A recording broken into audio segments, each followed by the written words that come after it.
Picture this, you're standing in a server room watching your entire company's data vanish into the digital void while your boss, the same person who told you were too pessimistic 3 days earlier, is screaming at you to fix something that can't be fixed. That was my Tuesday morning at Daybreak Technologies. But let me back up. Because the story of how I went from backup architect to persona non grata to the person who watched it all burn down is worth telling. This isn't just another workplace revenge story. This is about what happens when corporate ego collides with technical reality, when someone's desperate need to be right costs a company everything, and how sometimes the best revenge is simply standing back and letting consequences do their work. 6 months ago, I was brought into Daybreak Technologies as their senior systems architect.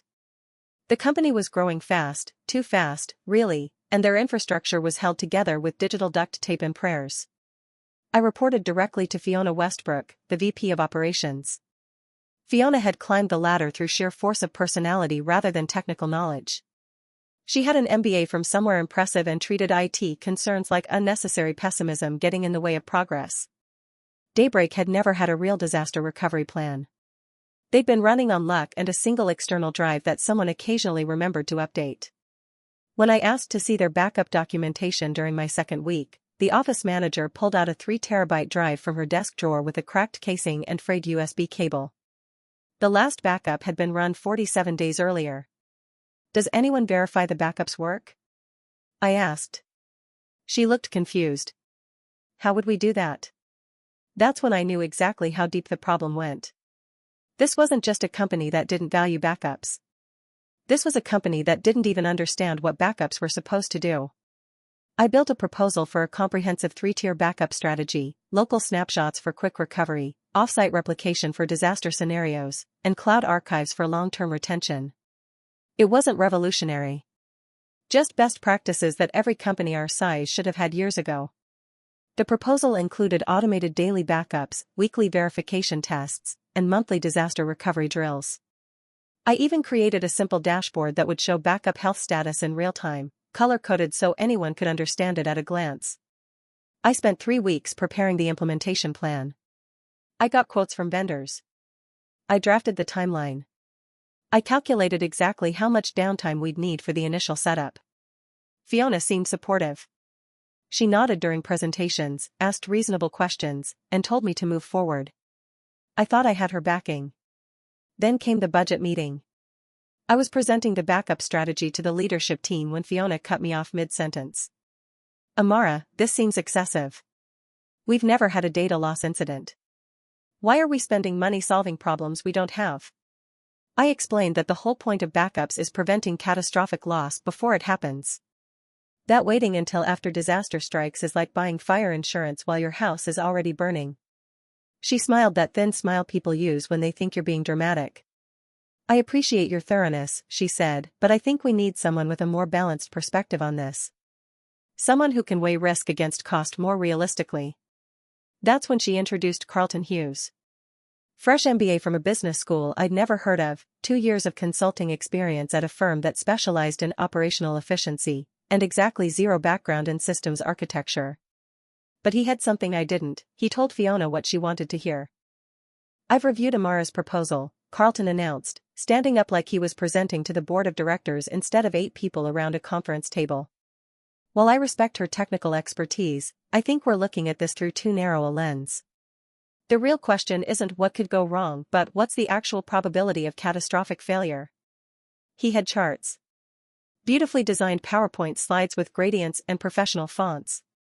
He had probability matrices that looked impressive if you didn't think too hard about where the numbers came from. He had a whole presentation about how investing in backup infrastructure was statistically less valuable than putting that money into customer acquisition. I sat there watching him explain to a room full of non-technical executives why data redundancy was optional, using the kind of confident business language that sounds smart to people who don't know better. He threw around terms like risk-adjusted return on investment and opportunity cost analysis. He cited a study from some consulting firm about how companies waste money on unlikely disaster scenarios. The CFO was nodding. The head of sales was practically taking notes. Even the CTO, who should have known better, looked intrigued by Carlton's cost projections. Fiona was eating it up. This is exactly the kind of strategic thinking we need, she said, beaming at Carlton like he'd just solved world hunger. Amara, you're brilliant at the technical details, but sometimes you get stuck in worst-case scenarios. Carlton brings a fresh perspective. He sees the bigger business picture. The bigger business picture, apparently, was that backups were an unnecessary expense. The decision was made before I could even formulate a counter-argument. Carlton would lead the backup strategy initiative. I would provide technical support as needed. I was being sidelined on my own project by someone who probably couldn't explain the difference between incremental and differential backups. After the meeting, I went back to my office and just sat there for 20 minutes. I'd been in tech long enough to recognize what had just happened. This wasn't about the best technical solution. This was about corporate politics, about who had Fiona's ear, about the eternal tension between people who understand systems and people who understand spreadsheets. 2 days later, Fiona called me into her office. I thought maybe she wanted to smooth things over, explain the corporate politics that led to her decision. Instead, she wanted to make sure I understood my new place in the hierarchy. Carlton is going to take point on infrastructure planning going forward, she said, not quite meeting my eyes. Her desk was immaculate as always, every paper perfectly aligned. Everything controlled, everything in its place. You'll focus on day-to-day operations and maintenance. I need you to support his vision here. Can I count on you to be a team player? I asked what vision that was, exactly. What specific approach was Carlton planning to implement? She sighed like I was being difficult. He's more optimistic than you, Amara. He sees opportunities where you see obstacles. That's the energy we need right now. The company is growing, we're attracting investors, and we need people who think about possibilities rather than problems. More optimistic. Like optimism was a valid substitute for understanding how computers actually work. Like positive thinking could prevent hard drives from failing or corrupted data or magically restore files that were never properly backed up in the first place. I thought about explaining that optimism doesn't rewrite the laws of physics. That hardware fails on predictable schedules regardless of anyone's attitude. That data loss doesn't care about your corporate energy or growth mindset. Instead, I asked a simple question: if Carlton's approach fails and we lose critical data, who's responsible? Fiona's expression hardened. That's exactly the kind of negative thinking I'm talking about. Carlton has assured me his approach is sound. Unless you have specific technical objections, actual technical objections, not just general pessimism, I expect you to support this initiative. I had dozens of specific technical objections. I had documentation, case studies, industry standards, disaster recovery statistics, failure rate calculations, and real-world examples of companies that had learned these lessons the hard way. But I could see in her eyes that none of it would matter. She'd already decided. Carlton was the future. I was the obstacle. I could have argued. I could have put together a detailed brief explaining exactly why Carlton's approach was corporate suicide. I could have requested a formal technical review with external auditors. Instead, I did something that surprised even me. I walked away. Not from the company, I still needed the paycheck and the health insurance. But from the fight. I'd spent enough years in tech to know that some battles aren't worth fighting. You can't logic someone out of a position they didn't logic themselves into. If Fiona wanted to trust Carlton's optimism over my experience, that was her choice to make. So I made mine. I documented everything. Every conversation, every decision, every warning I'd given. I sent detailed emails summarizing the risks. I copied myself on everything. I created a folder on my personal cloud storage labeled CYA and filled it with timestamps and paper trails. And then I stopped caring. Not about my work, I still did my job properly. But about saving Fiona and Carlton from themselves.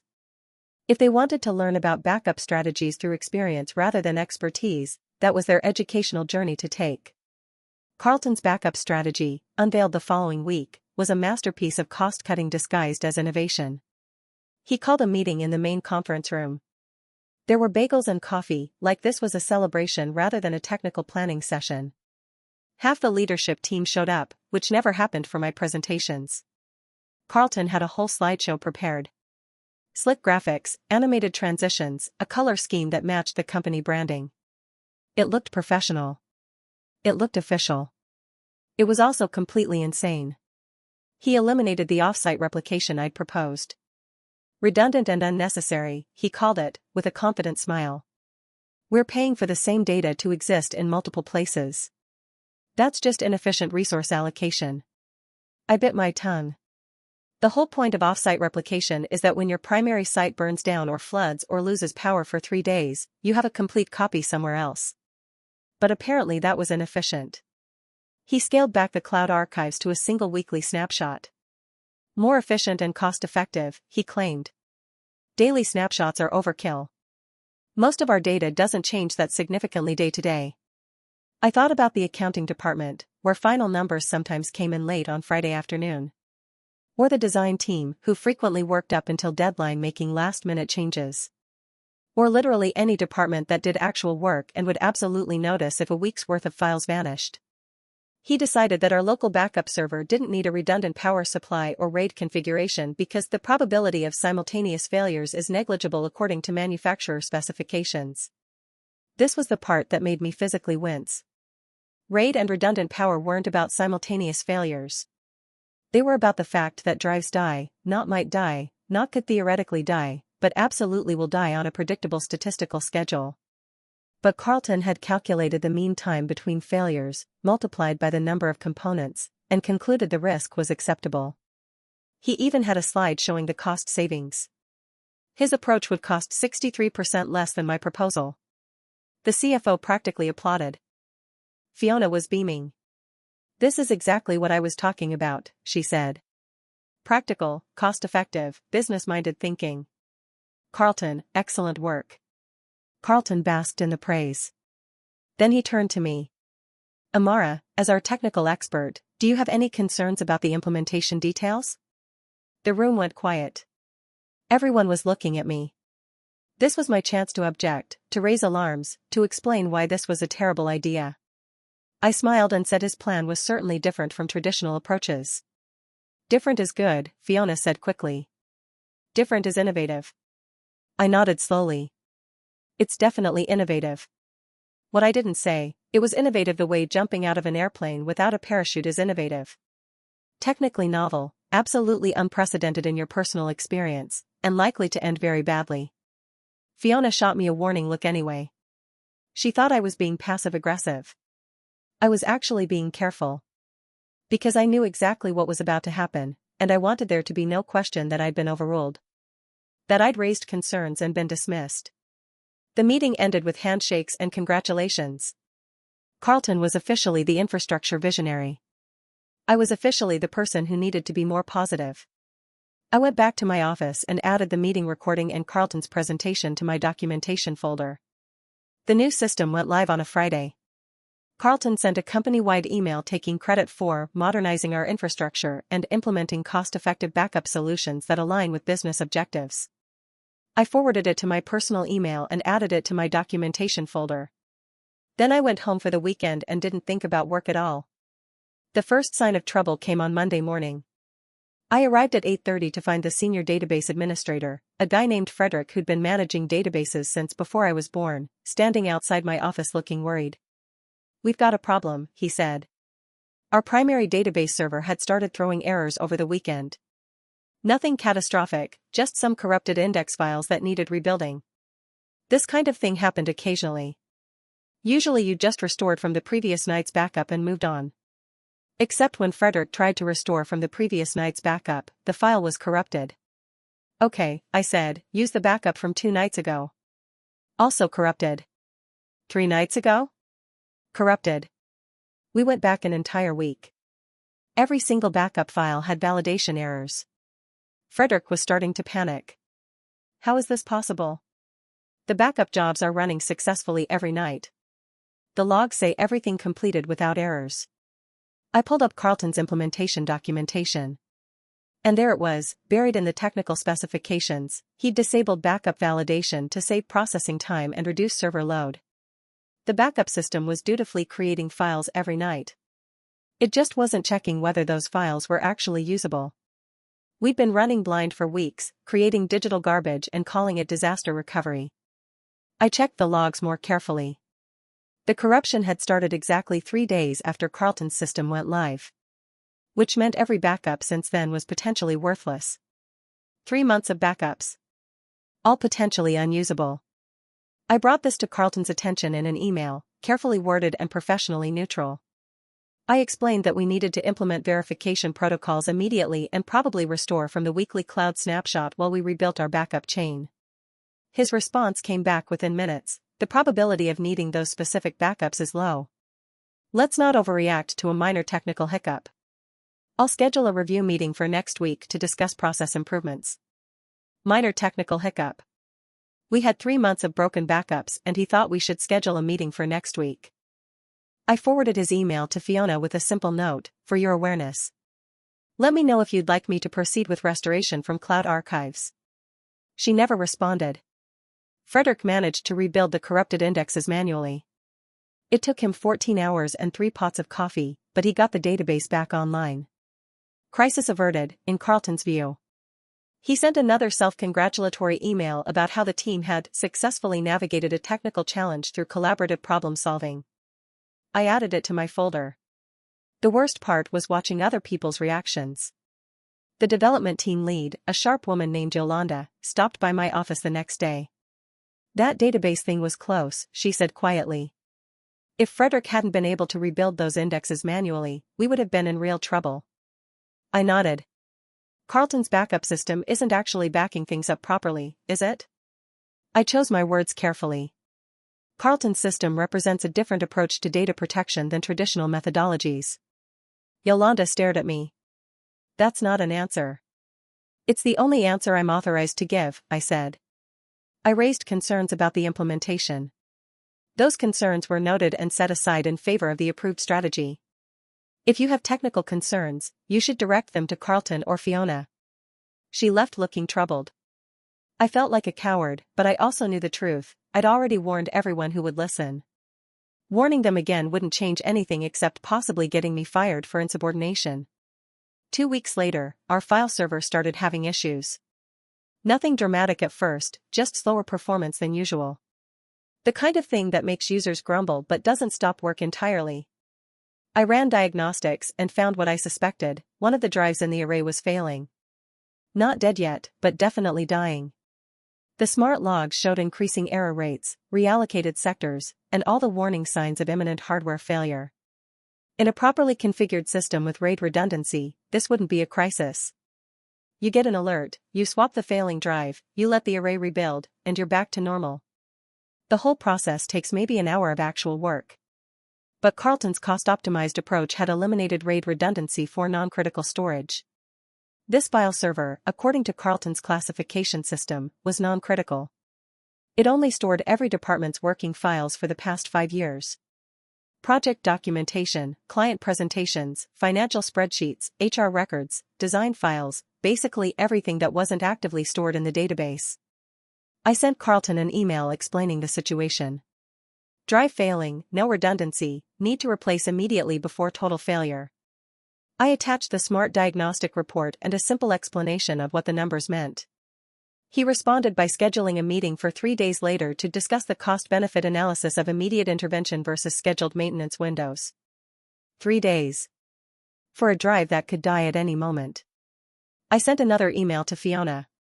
File server drive failure in progress. Recommend immediate action. Carlton prefers to schedule a planning meeting. Please advise on priority level. She responded this time: trust Carlton's judgment on prioritization. He has a good handle on resource allocation and operational needs. Fine. I ordered the replacement drive on my own purchasing authority and kept it in my desk drawer. If things went sideways, at least I'd have the hardware ready. I also did something else. I started quietly documenting exactly which files were stored on that server and which departments would be affected when it failed. Because it was going to fail. That wasn't pessimism, that was physics. The drive lasted 2 more days. On Wednesday morning at 9:47, it died completely. Not a gradual degradation, not a slow decline. Just dead. The file server went from sluggish to completely unresponsive in the span of a few minutes. And because Carlton had eliminated RAID redundancy, we lost everything on that server the moment the drive failed. 5 years of departmental files. Project documents. Financial spreadsheets. Client presentations. Design mock-ups. HR records. The company knowledge base that someone had spent 6 months building. All gone. The office erupted in panic. People were running around trying to figure out what they'd lost. Managers were screaming at their teams. The CFO was demanding to know why his quarterly reports had vanished. The head of sales was frantically calling clients to recreate lost proposals. The design team discovered they'd lost 3 weeks of work on a major client project.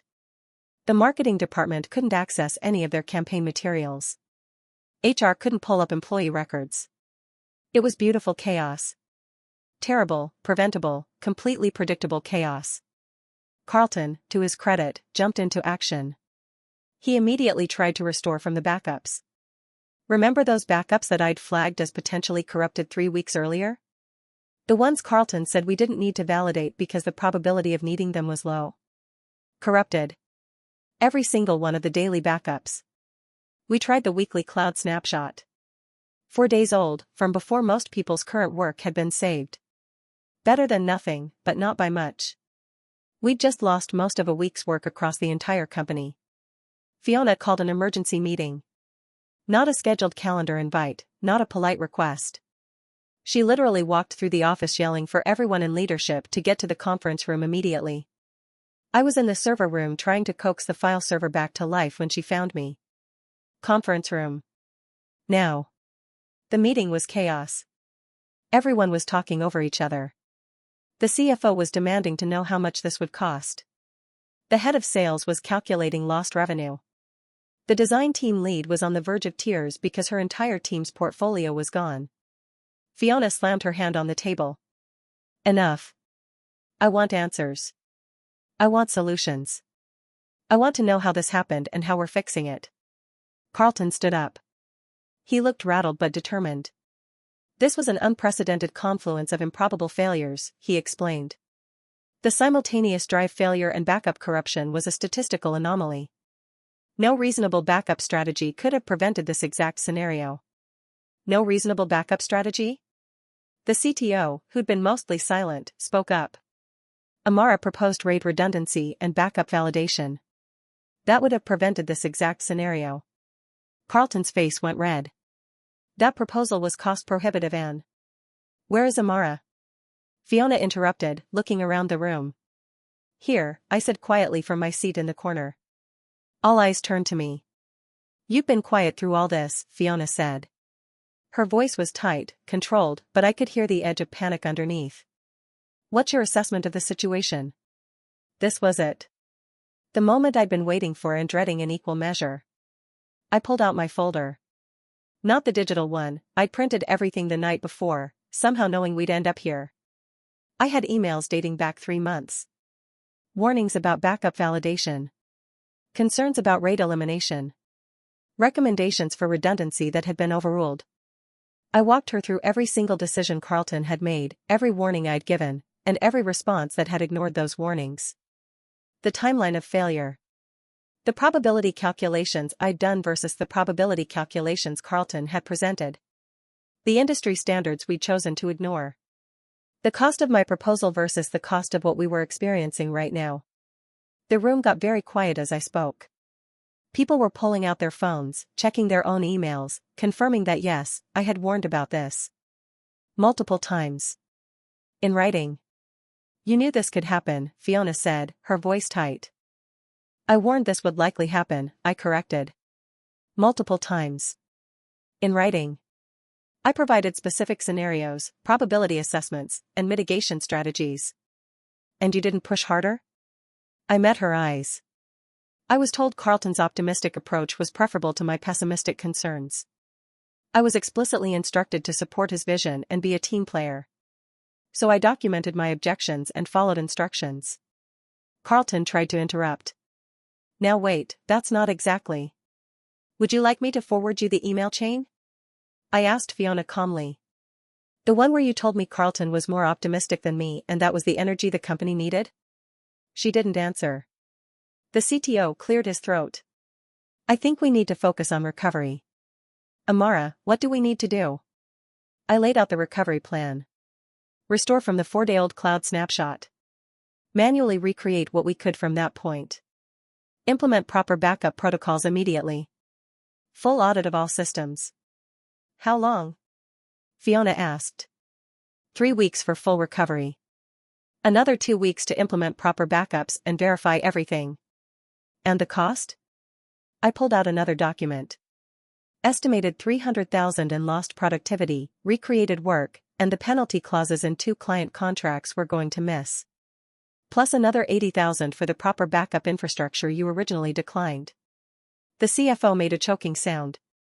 Do it, Fiona said. All of it. Whatever you need.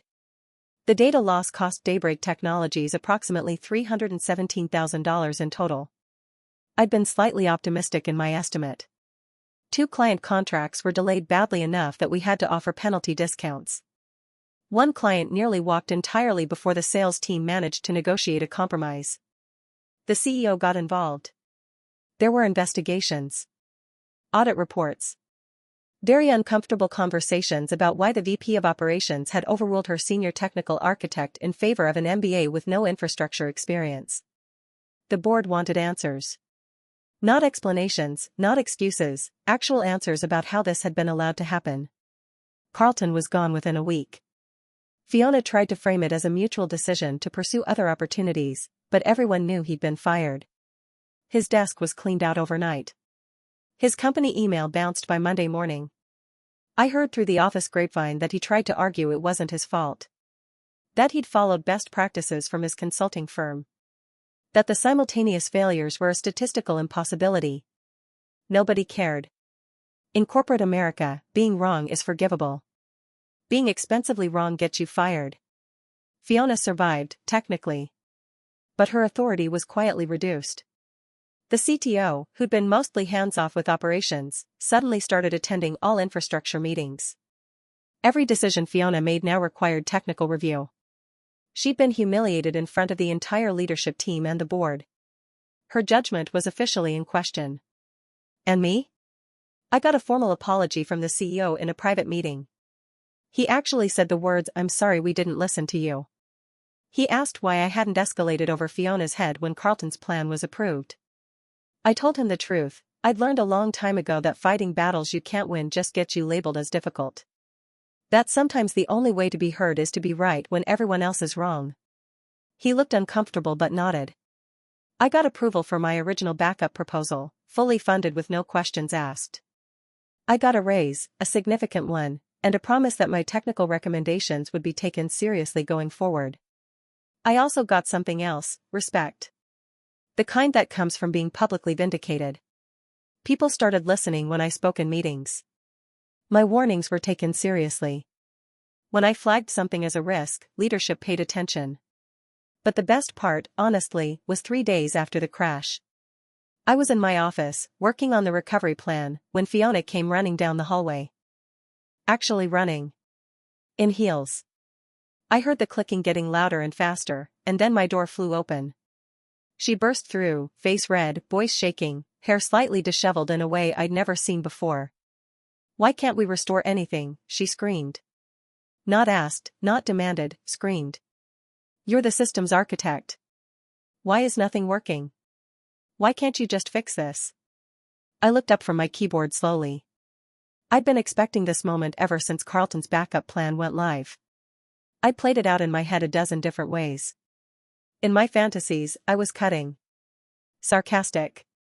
I had the perfect devastating line ready about optimism and reality. But sitting there, looking at her panic and desperation, I found I didn't need to be cruel. The situation was punishment enough. Because, I said calmly, keeping my voice level and professional, the backup strategy that would have prevented this was deemed too pessimistic. The optimistic approach you approved instead didn't include validation protocols, redundancy systems, or tested restoration procedures. So now we have backups that don't work and no way to restore the data that was lost. She stared at me like I'd spoken in a foreign language. Like the words made sense individually but the meaning wouldn't quite land. "But we have backups," she insisted, her voice getting higher. I approved backup spending. Carlton assured me everything was covered. We were saving money and still protected. You approved Carlton's backup spending, I said. Which was 30% of what my proposal requested. You saved money by eliminating the parts of the system that make backups actually usable. You saved money on RAID redundancy, on validation testing, on offsite replication, on restoration verification. You cut everything that costs money until all you had left was the illusion of protection. The color drained from her face. I watched her process it in real time. The understanding that this wasn't a technical failure or bad luck. This was a direct consequence of her decision to prioritize cost over function. Can you fix it? She asked, quieter now. Almost pleading. I could have made her beg. I could have let her twist a little longer. Part of me wanted to. Instead, I was professional. I can rebuild from the cloud snapshot, I said. We'll lose several days of work across all departments. It'll take about a week to get everything restored and verify data integrity. After that, I can implement the proper backup system I originally proposed, assuming I still have approval and full authority. You have approval, she said immediately. Whatever you need. Whatever it costs. Just fix this. I'll need Carlton removed from any infrastructure decisions going forward. He's already gone. I'll need written authority to override cost concerns when they conflict with system stability. Done. And I'll need all my warnings and recommendations documented in my personnel file, showing that I advocated for proper protocols before this happened. I wanted on record that I identified these risks and was overruled. She hesitated at that one. Having my warnings officially documented would be a permanent reminder of her failure. Fine, she said finally. Anything else? Direct reporting line to the CTO for all technical decisions. No operational oversight that can override system requirements. I watched her jaw tighten. I was asking for her authority over me to be stripped away. For her failure to be institutionalized in the company structure. I'll discuss it with the CTO, she said.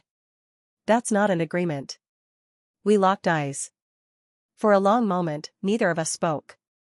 Fine, she said finally. You'll report to the CTO for technical matters. I nodded. Then I'll get started on recovery immediately. She left without another word. I watched her walk away, shoulders slumped, and felt something I hadn't expected. Not triumph. Not satisfaction.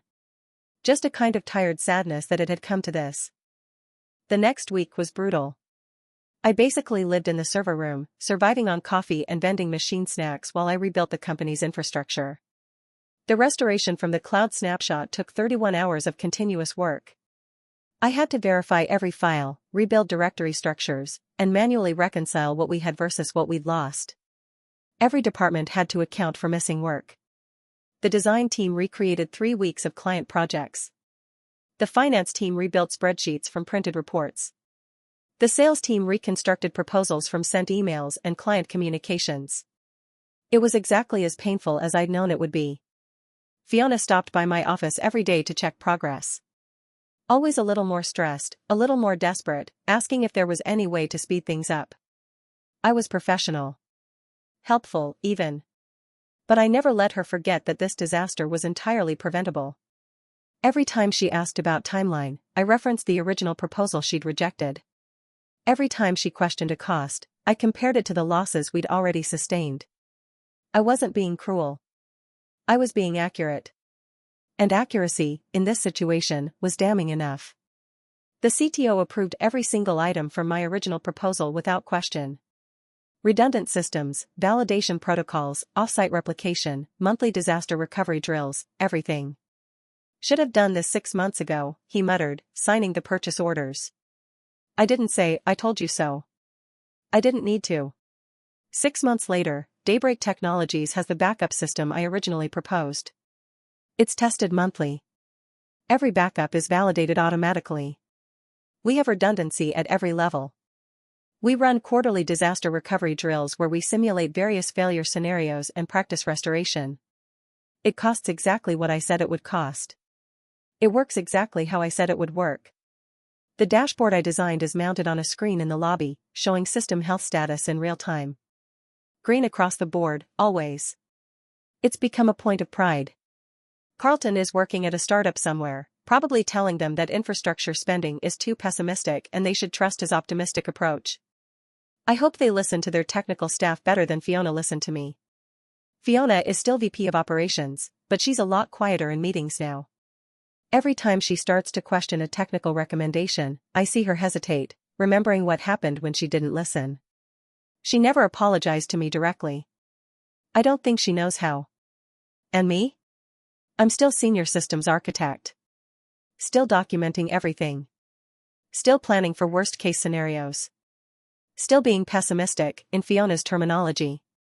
But now when I warn about risks, people listen. When I flag something as a problem, it gets addressed. When I say something needs to be done, it gets done. Because here's what I learned, sometimes the best revenge isn't sabotage or confrontation or dramatic speeches. Sometimes it's simply being right, documenting that you were right, and letting people face the natural consequences of ignoring you. One fine day, I looked over at the VP cubicle just to see Fiona staring aimlessly out the glass facade, carrying a cardboard box. Just then 2 security officers came knocking through her door. That's when I knew, her time was up and well mine, it was only starting.